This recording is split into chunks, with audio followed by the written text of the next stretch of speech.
Bonjour. Aujourd'hui, nous sommes dans l'Évangile de Marc, le 11e chapitre, et notre message, le figuier qui parle encore.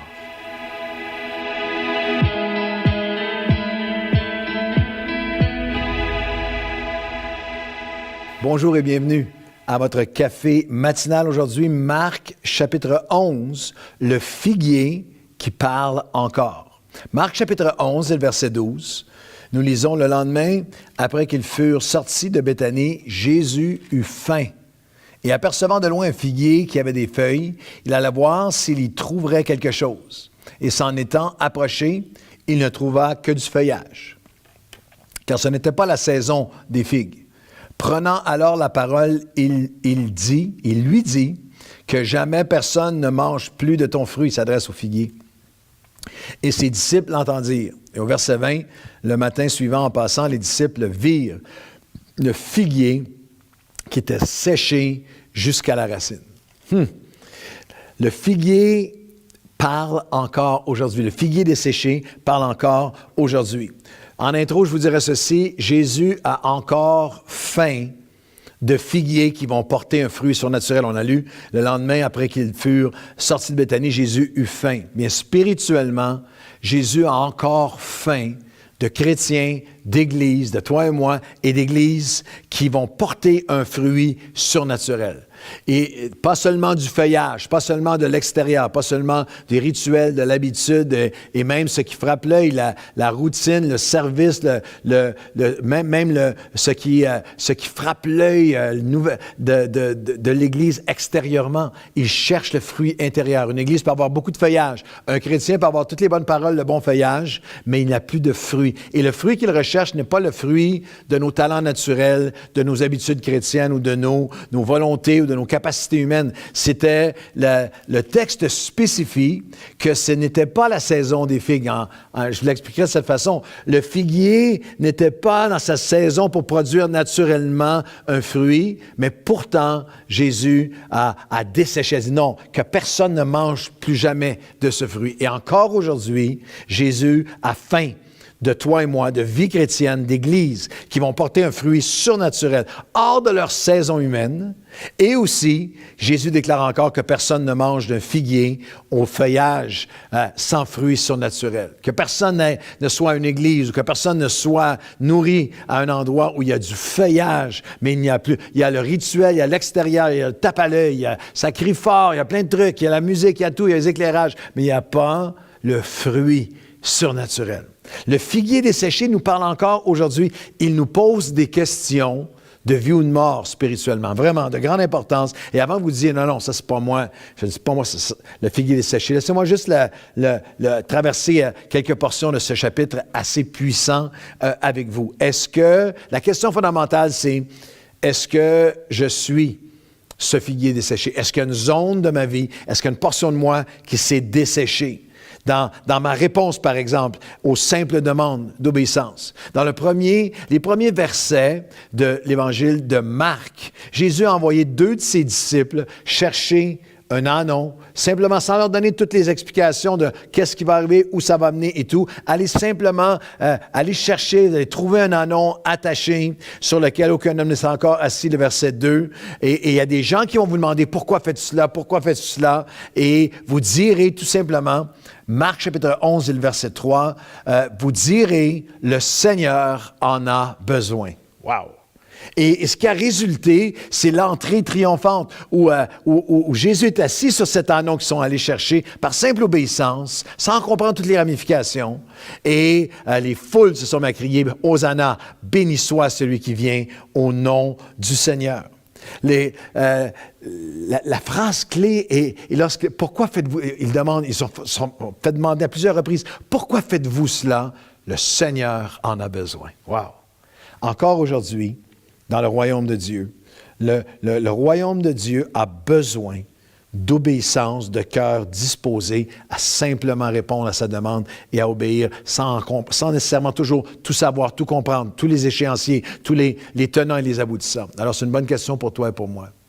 Est-ce que mon cœur s'est desséché dans cette réponse à une simple obéissance à ce que le Seigneur me demande dans sa parole. Est-ce que j'ai un cœur encore sensible à dire oui, je vais répondre, oui, je vais servir, oui, Seigneur, tu mets, ou est-ce que mon cœur s'est desséché? Parce que le royaume de Dieu a encore besoin, le Seigneur en a besoin d'hommes et de femmes qui vont répondre. Il a choisi d'œuvrer à travers nous, des hommes et des femmes, des figuiers qui vont porter un fruit pour lui. Il en a besoin pour établir son témoignage et nous en avons besoin pour tester notre cœur. Le Seigneur t'appelle encore aujourd'hui simplement à obéir. Il n'avait pas ultimement besoin de qui que ce soit. Il les appelle en réponse à son cœur. Réponse à, est-ce que tu vas encore aujourd'hui? Est-ce que tu as un cœur qui répond simplement, oui Seigneur, en réponse à sa demande? Ou est-ce que ton cœur d'obéissance s'est desséché? Est-ce que je suis ce figuier desséché dans ma réponse à ces demandes toutes simples d'obéissance? Ou est-ce que je suis le figuier desséché dans les tables qu'il m'appelle à renverser? Au milieu des hosannas et de la foule qui crie, n'oubliez pas ce verset de Marc 11, la foule criait hosanna, mais verset 11 de Marc 11, Jésus entra à Jérusalem dans le temple. Et après qu'il eut tout considéré. Laissez-moi vous dire qu'alors que la foule crie, et qu'on peut être facilement penser que tout va bien, l'extérieur, j'imagine un immense concert Hillsong ou d'un autre groupe. Il y a des foules qui scandent et qui chantent et tout, mais Jésus, lui, voit ce que personne ne voit. Et il considère son temple, il considère les motifs, l'intérieur, et non seulement le temple, l'Église ou le fonctionnement de l'Église, ses leaders, c'est ceux qui portent son nom, mais nos vies personnelles, parce que nous sommes le temple de l'Esprit. Et alors que tout le monde applaudit et scande hosanna, Jésus entre dans le temple parce qu'il y a des tables à renverser. Verset 15. Ils arrivèrent à Jérusalem et Jésus entra dans le temple et il renversa les tables. Alors, c'est une bonne question. Est-ce que je suis le figuier desséché? Est-ce qu'il y a quelque chose qui s'est desséché en moi que Jésus parle à mon cœur et dit, je t'appelle à renverser ceci dans ta vie, je t'appelle à renverser cette table dans ta vie qui empêche ma gloire de se manifester. Est-ce que je le laisse encore renverser les tables dans ma vie? Des tables de colère, des tables d'incrédulité, des tables d'amertume, de non-pardon, des tables de mes échéanciers, mon temps, ma volonté, mon confort, quelles que soient des tables de péché secret, des tables de pensée, de motifs ou de paresse spirituelle, des tables qui sont là, d'idolâtrie. Il y a quelque chose qui prend maintenant beaucoup trop de place. C'est rendu une table qui doit être renversée pour que ma gloire se manifeste. Est-ce que je laisse encore Jésus? Est-ce que mon cœur s'est desséché dans mes réponses à ces demandes toutes simples, dans les tables qu'il m'appelle à renverser, lorsqu'il m'appelle à revenir à la prière, à sa présence? Il renversa les tables, verset 17, parce qu'il disait, « Ma maison sera appelée une maison de prière, mais vous en avez fait une caverne de voleurs. » L'Église moderne et le chrétien moderne, beaucoup, est une maison, figurativement, est beaucoup une maison de louange, une maison de musique, une maison d'adoration, de worship, et c'est bien. Une maison d'enseignement et de prédication, une maison d'œuvre humanitaire, une maison de travail, une maison de service et de belles œuvres. Mais est-ce que nous sommes encore une maison de prière? Une maison où chercher sa face, où nous cherchons sa face, où nous venons en sa présence. La prière, seulement la prière nous permet de transcender les cycles et limites de nos capacités humaines. Ce n'était pas la saison des figues. Tout ce que nous, on peut produire, il n'y a rien dans la maison de Dieu qui va porter quelques fruits éternels, à moins que la maison soit une maison de prière. Sinon, c'est une caverne de voleurs. Lorsque le temple a été consacré dans l'Ancien Testament, ce temple de Salomon où la gloire de Dieu est descendue, Dieu avait dit simplement, cette maison va être une maison où le ciel et la terre se rencontrent. Si vous priez, si vous cherchez ma face, lorsque vous allez lever votre voix, je vais guérir, je vais restaurer, je vais vous pardonner, je vais manifester ma présence. Ma maison sera appelée une maison de prière. Et dans Matthieu, chapitre 21, où on a le même récit, ça nous dit que lorsqu'il a renversé les tables, il a appelé la maison être une maison de prière, il s'est mis à guérir les gens qui étaient malades, qui étaient là. Et les enfants qui voyaient la main de Dieu manifestée avec puissance se sont mis à glorifier le Seigneur. Écoutez-moi bien. C'est quelque chose qui brûle sur mon cœur depuis les tout débuts de Nouvelle Vie jusqu'à aujourd'hui.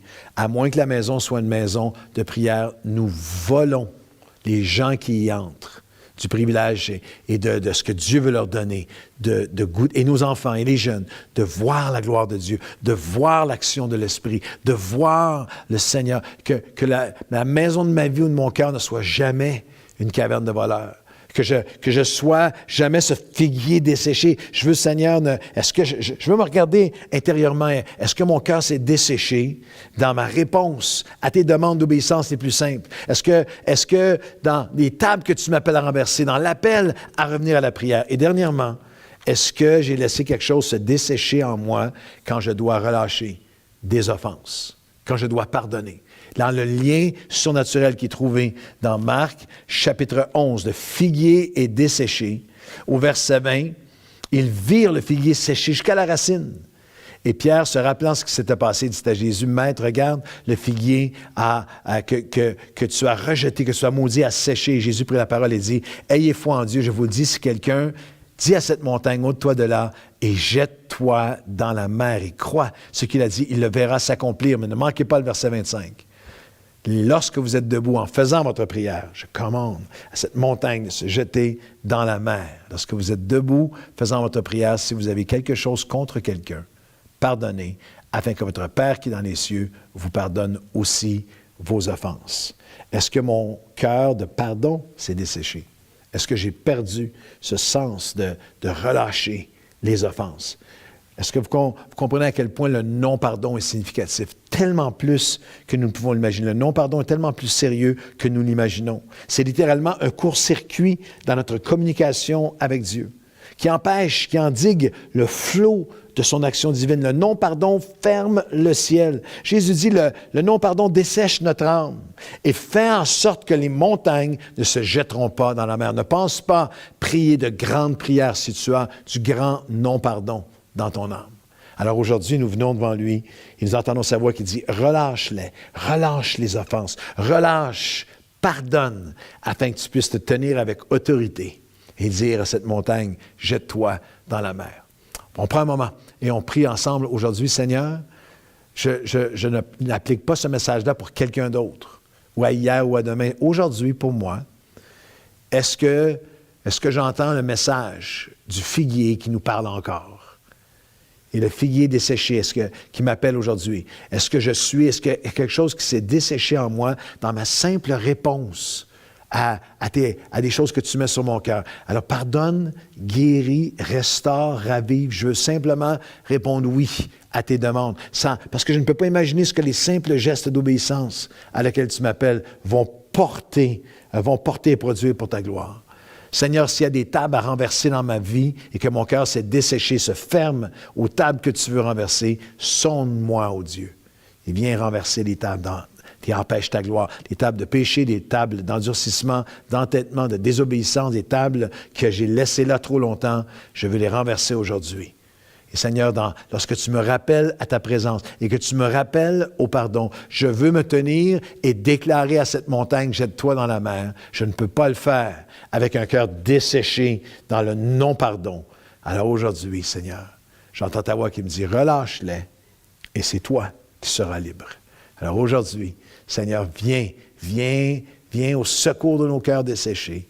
Viens inonder nos cœurs aujourd'hui, afin que nous puissions porter un fruit surnaturel pour toi. Nous ne voulons pas être des croyants avec feuillage sans fruit. Nous voulons porter un fruit surnaturel pour toi. Au nom de Jésus, Amen et Amen. Bonne journée à tous.